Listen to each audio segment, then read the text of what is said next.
ओम नमः सिद्धेभ्य। आज की गोष्ठी का मेरा विषय है निर्मोही श्रावक श्रेष्ठ है मोही मुनि से, अथवा यूँ कहें कि मोही मुनि से निर्मोही श्रावक श्रेष्ठ है। प्रश्न तो ये खड़ा होता है कि पूरे जिनागम में सर्वत्र यही कहा है कि यदि दुनिया में कोई श्रेष्ठ लिंग है तो वह है जिनलिंग। जिनलिंग अर्थात मुनिलिंग, दिगंबर लिंग। मुनियों को ही सर्वप्रथम प्रणाम कहा गया, वही लिंग धारण करने योग्य कहा गया।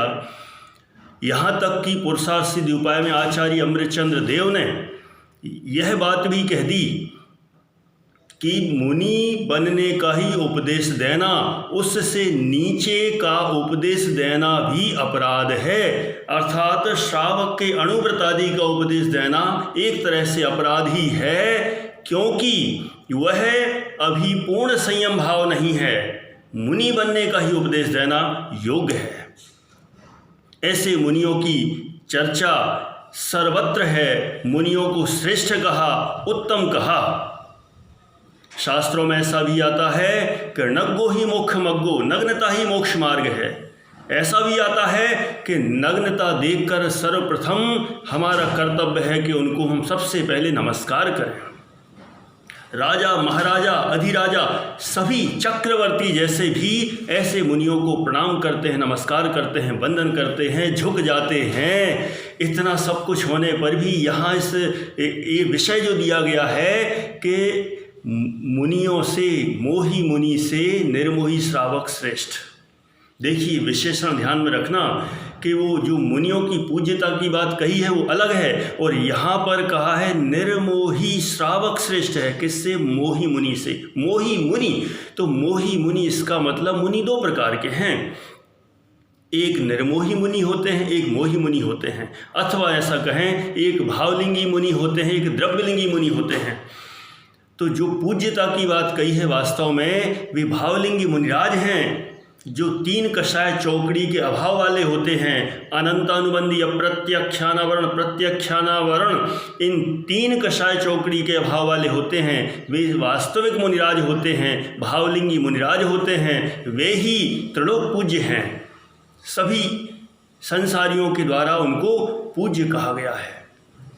लेकिन मात्र देह से नग्न हो जाना, इसको पूज्यपना नहीं कहा है। इसलिए तो यहाँ पर आचार्यों ने, आचार्य समंत भद्र ने रत्नकर्ण श्रावकाचार में कह दिया, गृहस्थो मोक्ष मार्गस्थो निर्मोहो नैव मोहवान अनगारो ग्रही श्रेयान निर्मोही मोहिनो मुने। देखो, सारी परंपरा एक तरफ मुनि के ऊपर झुक रही है, लेकिन आचार्य समंत भद्र ने, जो कि तर्क की कसौटी पर कसने वाले हैं, न्याय के महान प्रकांड विद्वान हैं, उन्होंने स्पष्ट कह दिया, बहुत दम लगी होगी वास्तव में कहने में, कि मोही मुनि से निर्मोही श्रावक श्रेष्ठ है। जहाँ वो दीक्षा ले चुके हैं, नग्न दिगंबर मुनिराज हैं, उनसे भी निर्मोही श्रावक को श्रेष्ठ कहा। कुछ तो बात होगी, कुछ तो दम होगा। कोई ऐसे ही नहीं कह देता। होने को तो कुरल काव्य में उन्हीं का अनुसरण करते हुए पंडित गोविंदराज जी जैन शास्त्री, उन्होंने भी परिच्छेद नंबर 6 श्लोक नंबर 8 में कहा है कि स्वयं चाचार संपन्ना, ऊपर से है, योग ग्रही नित्य मुद्यक्तः परेशान कारी साधने, स्वयं चाचार संपन्न पूतात्मा सा ऋषिरपि, कि जो गृहस्थ दूसरे लोगों को कर्तव्य पालन में सहायता देता है और स्वयं भी धार्मिक जीवन व्यतीत करता है, वह ऋषियों से अधिक पवित्र है। ऋषियों से भी पवित्र कह दिया, माने उस श्रावक की वैल्यू तो है। अब हम बिल्कुल सीधे पॉइंट पर आते हैं कि मोही मुनि से निर्मोही श्रावक श्रेष्ठ क्यों है। इसके लिए करेक्ट एग्जैक्ट कुछ करीब 15 बिंदुओं के द्वारा हम बात करेंगे, जिससे बात एकदम स्पष्ट हो जाएगी कि मोही मुनि से निर्मोही श्रावक श्रेष्ठ क्यों है। सबसे पहला, जो श्रावक है, यहाँ मुख्यतः से पंचम गुण स्थानवर्ती श्रावक की बात है, और वह मोह से रहित है, माने दर्शन मोह से भी रहित है और कुछ चारित्र मोह से भी रहते, माने अनंतानुबंधी क्रोध मान माया लोभ और अप्रत्यक्षानावरण क्रोध मान माया लोभ, इनसे रहित है, इसलिए वह निर्मोही है। माने उसने अनंत संसार का अभाव कर दिया है।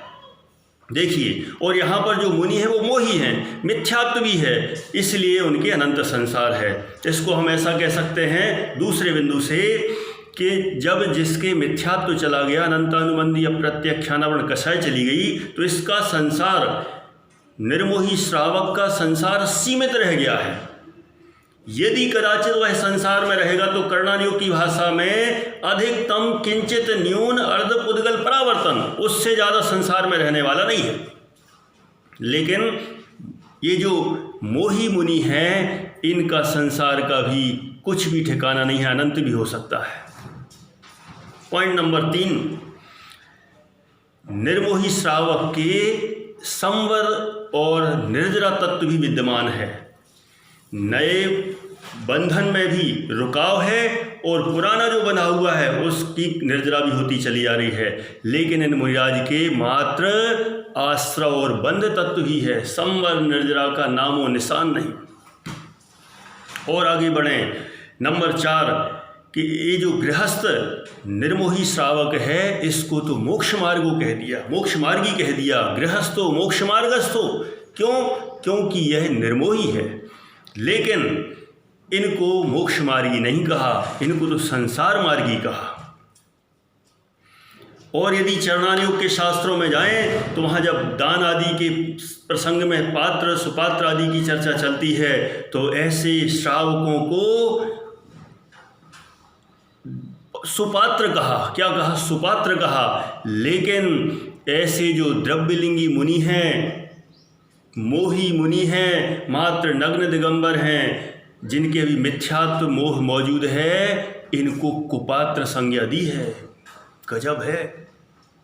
और तो और आगे बढ़ें कि यदि कर्णानुयोग के शास्त्र में आगे जाके देखें तो बंध विच्छुत्ति की चर्चा में जाएं तो पंचम गुण स्थानवर्ती जो श्रावक होता है उसके 51 प्रकृतियों की बंध विच्छुत्ति है। वर्तमान में 51 प्रकृतियों का उनके बंध नहीं होता। 41 का तो चौथे गुण स्थान में ही था, और उसके बाद चौथे गुण स्थान में 10 का और उसकी और बंध विच्छुत्ति होने से पंचम गुण स्थान में 51 प्रकृतियों की बंध विच्छुत्ति है। लेकिन ये पहले गुण स्थान वाले ये जो मुनिराज हैं, इनकी एक भी कर्म प्रकृतियों की बंध विच्छुत्ति नहीं है।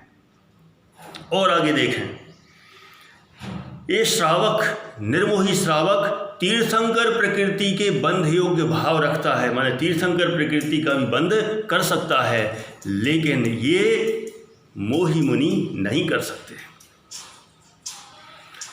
इन श्रावकों को, चौथे गुणस्थान वाले श्रावक को ही जब एक देश जन कह दिया, एक देश जन, तो पंचम वाले तो हैं ही, लेकिन इनको किसी तरह से एक देश जन संज्ञा प्राप्त नहीं है। इसी तरह इन श्रावक को, चौथे वाले को ही लघुनंदन कह दिया, मुनिराज का जिनेंद्र भगवान का लघुनंदन कह दिया, तो पंचम वाला तो है ही, लेकिन इनको लघुनंदन नहीं कहा। और कहें 10वां पॉइंट कि इन श्रावकों को तो देव भी कह दिया, पूज्य भी कह दिया शास्त्रों में, लेकिन इनको, किनको? इन मोही मुनि को पाप जीव कहा है शास्त्रों में। कौन सा जीव? पाप जीव। अरे, इस श्रावक के तो 5वां गुण स्थान है और मोही मुनि के गुण स्थान नंबर 1 पहले ही गुण स्थान है।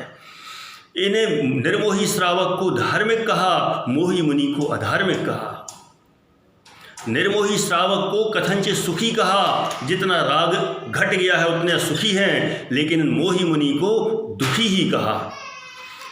निर्मोही श्रावक को ज्ञानी संज्ञा प्राप्त है, लेकिन मोही मुनि को अज्ञानी संज्ञा प्राप्त है। जो श्रावक है यह भाव सहित होने से, भावलिंग सहित होने से सच्चे द्रव्यलिंग की संज्ञा को प्राप्त करता है, लेकिन भावलिंग बना जो द्रव्यलिंगी मोही मुनिराज हैं, उन्हें तो शास्त्रों में आचार्य कुंद ने भाव पाहुड़, अष्टपाहुड़ के भाव पाहुड़ में स्वांग कह दिया, नट श्रवण कह दिया। इसका अर्थ होता है नाचने वाला भांड। क्या खतरनाक है। इसलिए इतने तर्कों से हम क्यों न कहें कि मोही मुनि से निर्मोही श्रावक श्रेष्ठ है, श्रेष्ठ है। लेकिन अंतिम बात, इतना होने पर भी ये दोनों ही पद हमारे आदर्श नहीं हैं। क्यों? क्योंकि श्रावक ये आदर्श नहीं है और मोही मुनिपना, नग्न दिगंबरपना, मात्र नग्नता बाहर से, यह हमारी आदर्श नहीं है। आदर्श तो है भावलिंगपना। भावलिंगी सुखी होते द्रव्यलिंगी दुख लहें, गुण दोष को पहचान कर सब भाव से मुनिपद कहें। इस प्रकार से यह बात एकदम स्पष्ट हो गई कि मोही मुनि से निर्मोही श्रावक श्रेष्ठ है, तथापि ये दोनों ही आदर्श नहीं। हमें ये आदर्श बनाना है नग्न दिगंबर सच्चे वीतरागी संतों को, और उस मार्ग पर हम चलें, स्वयं मुनि बने और मोक्ष मार्गी होकर मोक्ष की प्राप्ति करें। इसी भावना के साथ विराम।